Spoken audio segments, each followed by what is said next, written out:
आज आश्विन 3 गते 5औं संविधान दिवस हामी नेपालीहरूले देशभित्र र बाहिरका सबैले मनाउँदैछौँ। सबभन्दा पहिले त म संविधान दिवसको यो उपलक्ष्यमा देशभित्र रहनुभएका र देश बाहिर रहनुभएका सम्पूर्ण नेपाली दिदीबहिनी दाजुभाइहरूमा हार्दिक बधाई र शुभकामना व्यक्त गर्न चाहन्छु। संविधान निर्माण प्रक्रिया र त्यसमा पनि संविधान सभाबाट संविधान निर्माण प्रक्रिया आफैमा पनि एउटा ऐतिहासिक महत्त्वको राजनीतिक परिघटना हो। त्यसमा नेपालमा 2007 साल खास गरी राणाशाही विरोधी आन्दोलनको क्रममा संविधान सभाबाट संविधान निर्माणको कुरा उठ्यो, तर त्यो व्यवहारमा आउन सकेन। लामो समयको सङ्घर्ष र खास गरी ऐतिहासिक जनयुद्ध, 12 मुद्दे समझदारी र ऐतिहासिक जनआन्दोलनको संयोजनबाट नेपालमा संविधान सभाको निर्वाचनको नेपाली जनताको सपना पुरा हुने अवस्था बन्यो। यद्यपि त्यो पनि निकै जटिल र चुनौतीपूर्ण ढङ्गले अगाडि बढ्यो। पहिलो संविधान सभा सफल भएन र दोस्रो संविधान सभाबाट सङ्घीय लोकतान्त्रिक गणतन्त्रको संविधान निर्माण भयो। यो आफैमा मौलिक, आफैमा गम्भीर र दूरगामी महत्त्वको परिघटना हो। आज हामी सङ्घीय लोकतान्त्रिक गणतन्त्रको संविधानमा लिपिबद्ध भएका विचार, भावना र मान्यताहरूलाई व्यवहारमा उतार्ने प्रक्रियामा छौँ।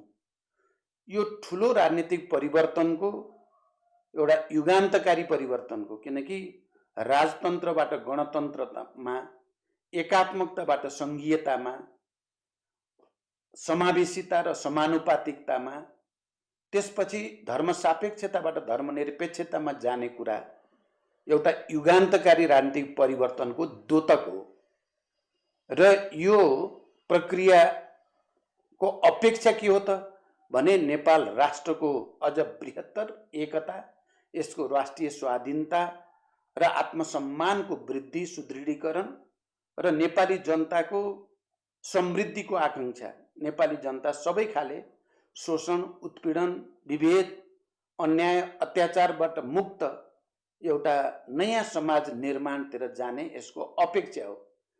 5 वर्षको हाम्रो अनुभव, यद्यपि यो 5 वर्ष इतिहासको मूल्याङ्कनको दृष्टिकोणले लामो अवधि होइन, तर फेरि पनि यसले के सङ्केत गर्छ भन्ने कुरा महत्त्वपूर्ण पक्कै पनि हो। यो 5 वर्षमा संविधान घोषणा भयो, अनि निर्वाचनको एउटा ऐतिहासिक प्रक्रियाको कुरा थियो, किनकि संविधान घोषणा भएपछि पनि निर्वाचन सम्पन्न हुने हो कि होइन भन्ने प्रश्न थियो। किनकि संविधान घोषणापछि देशका केही भागमा, मुख्यतः तराई मधेसमा आन्दोलनको र असन्तुष्टिको स्थिति थियो। त्यसलाई पनि सामेल गरेर निर्वाचनतिर जाने र सङ्घीय लोकतान्त्रिक गणतन्त्रलाई संस्थागत गर्ने चुनौती हाम्रो अगाडि थियो। हामीले त्यसलाई पार गर्यौँ। मलाई खुसी र गर्व पनि छ कि संविधान सभाको निर्वाचनमा देशलाई लैजानको निम्ति मेरै नेतृत्वमा सञ्चालित जनयुद्ध अनि त्यसपछि 7 राजनीतिक दल र तत्कालीन नेकपा माओवादीले गरेको 12 बुँदे समझदारी र ऐतिहासिक जनआन्दोलन हुँदै देश अन्ततः संविधान सभामा गयो। देश अन्ततः सङ्घीय लोकतान्त्रिक गणतन्त्रको घोषणा गर्ने ठाउँमा आइपुग्यो। यो कम गौरवको कुरा होइन आम नेपालीको लागि, र त्यसको निम्ति अनवरत सङ्घर्ष गर्ने र त्यसको नेतृत्व गर्ने पात्रको हैसियतले मलाई एउटा गर्वको अनुभूति पनि हुन्छ। अझ त्यो संविधान कार्यान्वयन गर्ने, मुख्यतः निर्वाचन प्रक्रियामा देशलाई लैजाने र राष्ट्रिय एकतालाई सुदृढ गर्ने कुरामा पनि मैले देशको र जनताको सेवा गर्ने मौका पाएँ र निर्वाचन प्रक्रियाको सुरुवात भयो। स्थानीय तहको निर्वाचन हुँदै प्रदेश र सङ्घसम्मको निर्वाचन भयो र एउटा फरक सुरुवात भयो। स्थानीय तहको निर्वाचन हुँदै प्रदेश र सङ्घसम्मको निर्वाचन भयो र एउटा फड्को हामीले हान्यौँ। त्यसपछि नेपाली जनताले चाहेको राजनैतिक स्थायित्व र आर्थिक विकास, समृद्धि, सामाजिक न्याय, सबै उत्पीडित वर्ग, जाति, क्षेत्र, लिङ्ग, समुदायले समानताको अनुभूति गर्ने प्रक्रियाको आवश्यकता थियो र पक्कै पनि हामीले गठबन्धन, वाम गठबन्धन गरेर निर्वाचनमा जाने र कम्युनिस्टका दुई ठुला घटकहरूको एकता गरेर देशमा कम्युनिस्ट पार्टीको नेतृत्वमा बहुमतको सरकार बनाउने प्रक्रियाको नेतृत्व गर्ने अवसर पनि मलाई जुर्यो। यो पनि आफैमा ऐतिहासिक महत्त्वको कुरा हो र नभन्दै नेपाली जनताले त्यो गठबन्धनलाई र पार्टीको यो एकतालाई सहस्र स्वीकार गर्यो, भरोसा गर्यो।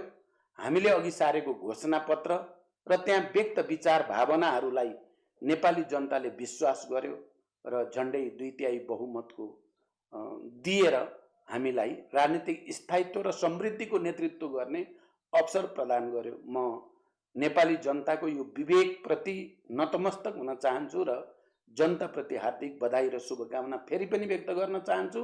साथसाथै यो बीचमा संविधानले निर्दिष्ट गरेका, चाहे त्यो मौलिक अधिकारसँग सम्बन्धित होस् या स्थानीय तह, प्रादेशिक तह र सङ्घीय संरचनासँग सम्बन्धित अनगिन्ती तपाईको ऐन बनाउने आवश्यकता थियो र कम्युनिस्ट पार्टीको नेतृत्वको यो सरकारले समयमा नै त्यस खालका ऐन बनाउने, अन्तर्राष्ट्रिय सम्बन्धहरूलाई सहज बनाउने, खास गरी छिमेकीहरूसँगको सम्बन्धलाई सुदृढ गर्ने कुरामा ध्यान पक्कै पनि दिएको छ। त्यसै गरी पूर्वाधार विकास र निर्माणमा पनि हामी अगाडि बढी नै राखेका छौँ। तर नेपाली जनताले हामीलाई अपार विश्वास गरेर मतदान गर्ने बेलामा जसरी अपेक्षा गरेका थिए, निकै तीव्र गतिमा आर्थिक विकास हुनेछ, निकै तीव्र गतिमा सामाजिक न्याय कायम हुनेछ र समृद्धिको एउटा नयाँ दौरमा, यात्रामा अब नेपाल तीव्र वेगमा अगाडि बढ्नेछ भन्ने अपेक्षा अझै पनि पुरा भएको छैन भन्ने जनगुनासो हामीले सुनेका छौँ।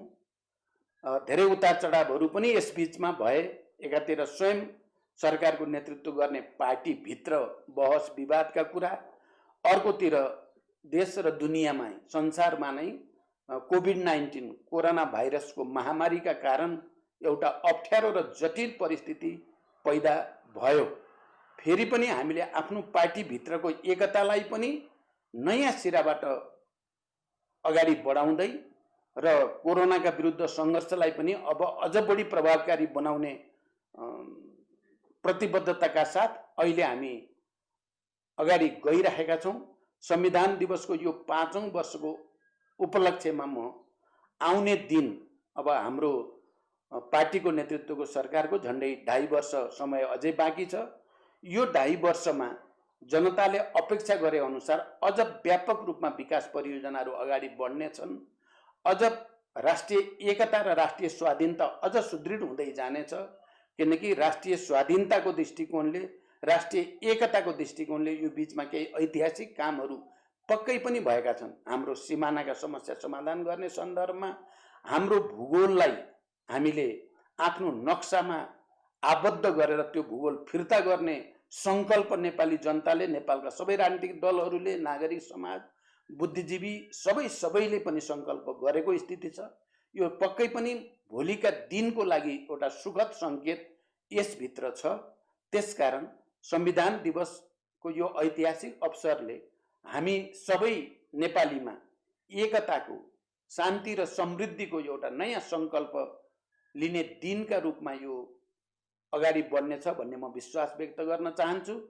त्यसै गरी राष्ट्रिय एकता, राष्ट्रिय स्वाधीनता, राष्ट्रिय आत्मसम्मानको अभिवृद्धि गर्न पनि संविधान दिवसको यो अवसरले हामी सबैलाई मद्दत गर्नेछ भन्ने विश्वास पनि म व्यक्त गर्न चाहन्छु। अन्तिममा फेरि एकचोटि संविधान दिवसको यो अवसर हामी नेपालीहरूको लागि, नेपालका राजनीतिक दलहरूको लागि, नागरिक समाजको लागि, पत्रकार, बुद्धिजीवी सबैका निम्ति पनि एउटा नयाँ सङ्कल्प गरेर देशलाई आर्थिक समृद्धिको र यो संविधानले परिकल्पना गरेको समाजवाद उन्मुख राज्यको कुरा जो गरिएको छ त्यो निकै नै ऐतिहासिक र महत्त्वपूर्ण छ त्यो समाजवाद उन्मुख राज्य बनाउनको निम्ति, सुशासनको निम्ति सबै दृष्टिकोणले हामी समाजवादको भविष्य निर्माणको निम्ति सङ्कल्प गर्ने दिनको रूपमा यो रहनेछ। म आम नेपाली जनता र सबै राजनीतिक शक्तिहरू, नागरिक समाज, पत्रकार, बुद्धिजीवी सबैमा पनि त्यसको निम्ति विशेष अपिल गर्न चाहन्छु। आउनुहोस्, हामी सबै एक हौँ, एक भएर राष्ट्रको एकता र जनताको समृद्धिको आकांक्षा पूर्ति गर्नको निम्ति अगाडि बढौँ। संविधान दिवसले हामीलाई यही सन्देश दिन्छ भन्ने म विश्वास गर्छु। र यसको साथसाथै हामी सङ्घीय लोकतान्त्रिक गणतन्त्रको संविधानको 5औं वार्षिक दिवस मनाउँदै गर्दा यसका निम्ति त्याग, तपस्या र बलिदानका कीर्तिमान कायम गर्ने ती हजारौं शहीदहरू, हजारौं बेपत्ता योद्धाहरू अनि घाइते अपाङ्ग हजारौं क्रान्तिकारीहरू र नेपाली जनताका असल छोराछोरी सबैप्रति म हार्दिक श्रद्धाञ्जली र सम्मान व्यक्त गर्न चाहन्छु र उनीहरू सबैका परिवारजनप्रति हार्दिक संवेदना प्रकट गर्न चाहन्छु। संविधान दिवसले हामीलाई अझ अगाडि बढ्न, सामाजिक न्याय सहितको नयाँ समाज निर्माण गर्न उत्प्रेरणा दियोस् भन्ने कामना गर्दछु। धन्यवाद।